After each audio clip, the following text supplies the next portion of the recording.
장관님, 예.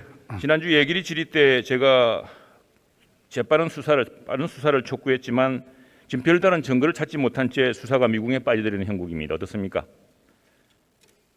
미궁에 빠졌느니 어떠니 지금 판단하기 이른 시점입니다. 그런데 장관과 공수처는 수사 중에 손준성은 최소한 전달자라고 밝히고 있는데 이는 피의사실 공표에 해당하는 것 아닙니까? 법사위에서 박주민 간사께서 그 손준성 보냄이라는 그것이 사실상 손준성 검사를 의미하느냐라고 질문을 했고 제가 무리가 없다 이렇게 답변했습니다.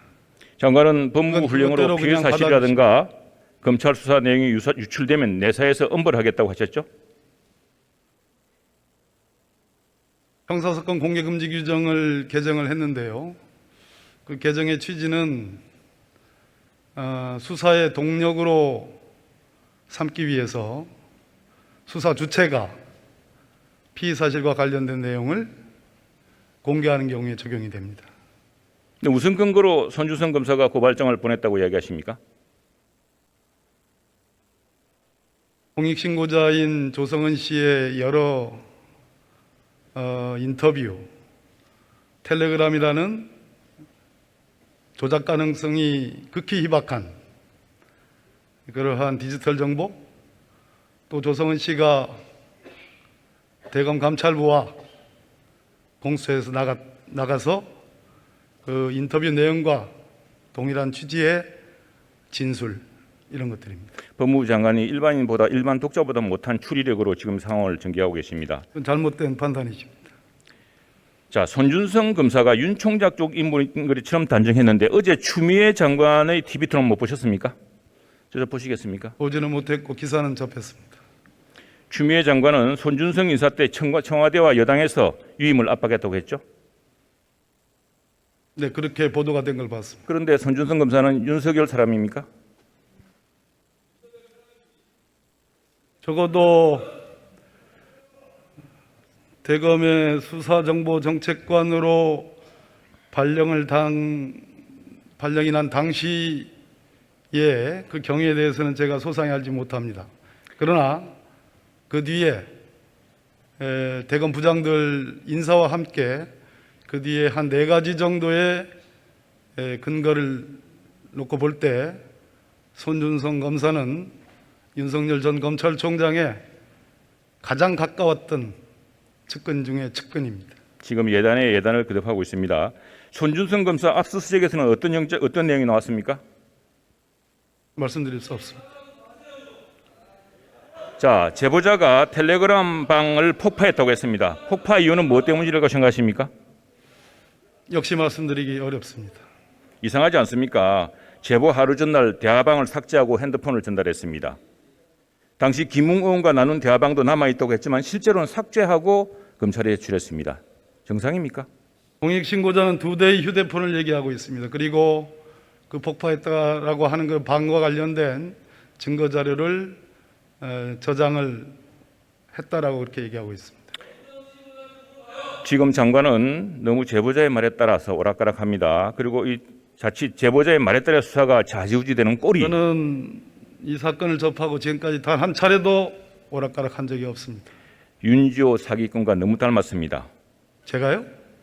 이 사건의 꼬라지가요. 행국이 보면은 그러다가 윤지호처럼 캐나다나 미국으로 출국하면 어떻게 하실 생각입니까? 다시 안 들렸습니다. 다시 말씀해 주십시오. 자, 제가 말씀드리고 싶은 건 이겁니다. 이제 공수처가 법원으로 발부받은 압수수색 영장에 의하면 고발장 작성자는 손준성 검사가 아닌 대검찰청 소속 성명불상의 검사라고 기재되었다고 합니다. 게다가 손준성 검사는 고발장을 작성한 적도 관련 문서나 첨부 자료를 김웅 의원에게 보낸 적도 없다고 합니다. 그런데 무슨 근거로 장관은 그렇게 단정하십니까? 압수수색 영장이 발부가 됐습니다. 그리고 압수수색 영장은 수사 초기에 하는 물적 증거의 1단계에 해당합니다. 그리고 그 범죄 사실의 구성은 수사 초기이기 때문에 그게 완성된 범죄 사실이라 보기 어렵습니다.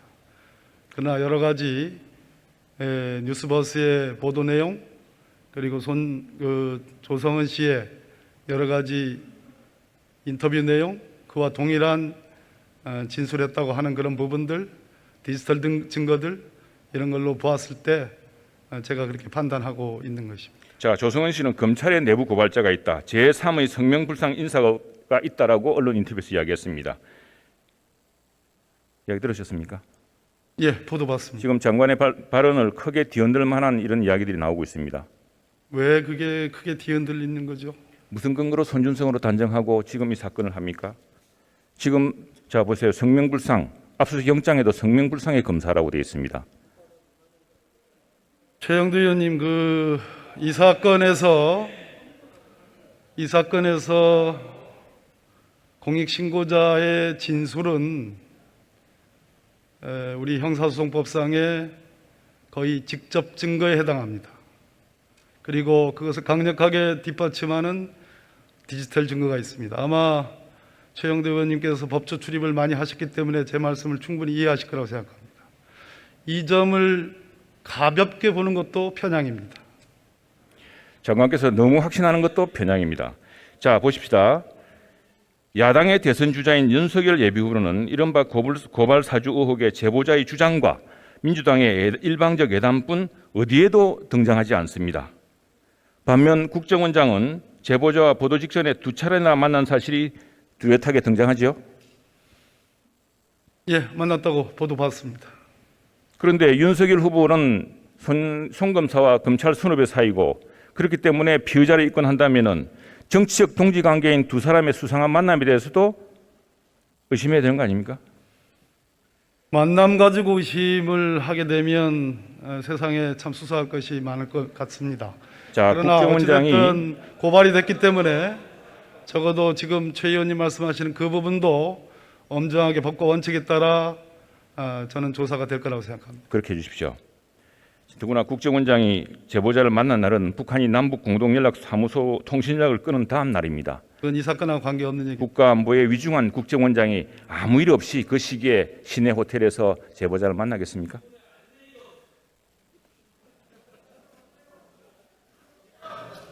자, 들어보십시오. 자, 그러면 다시 다른 걸로 하겠습니다. 자, 성남 대장동 사건이랑 들어보셨죠? 예. 엄청난 사건입니다. 민주당의 이재명 경기지사와 관련해서 또 고발이 이루어지면은 바로 피의자로 입건하실 의향이 있습니까? 현재 공수처에 고발이 된 것으로 알고 있습니다. 공수처는 제 소관이 아니고요. 검찰에 뭐 그런 일이 있으면 충분히 이 사안도 공정하게 균형에 맞춰서 법과 원칙에 따라 저는 수사가 이루어질 거라고 생각합니다. 자, 민간업체인 화천대유와 개인 투자자 7명이 자본금은 3억 5천만 원으로 3년간 4,040억 원을 배당받았습니다. 수익률이 무려 1,000수백 배입니다. 그런데 이재명 지사 측은 이걸 투자 리스크에 대한 보답이라고 합니다. 그런데 개발 사업의 투자 리스크는 시장에 인허가입니다. 그러니까 리스크를 제거해 주는 사람은 시장이지요. 굉장히 피의자의 가능성이 높습니다. 동의하십니까? 구체적인 사정에 대해서는 제가 뭐라고 말씀드리기는 좀 이른 것 같습니다. 공정하게 똑같이 피의자로 조사해 주십시오. 자, 지금쯤이면 역대 정부는 극우 내각을 구성하거나 중립적인 인사로 대선 관리를 했습니다. 심지어 김영삼 대통령은 여당 사무총장이 김대중 당시 민주당 대선 후보의 비자금 증거까지 들고 나와 기자회견을 했지만 선거 중립을 이유로 검찰 수사를 중단시켰습니다.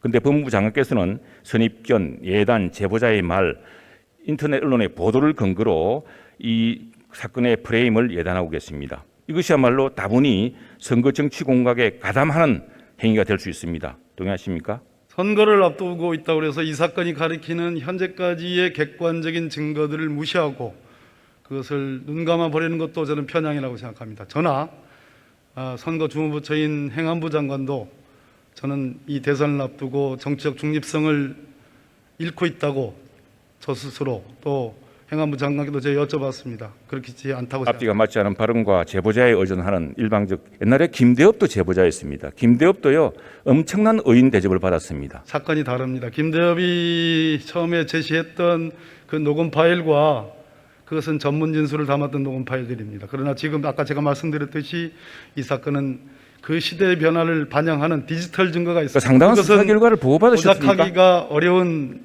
것입니다. 그 장관의 말씀은 나중에 큰 업보로 들어올 겁니다. 두고 보십시오.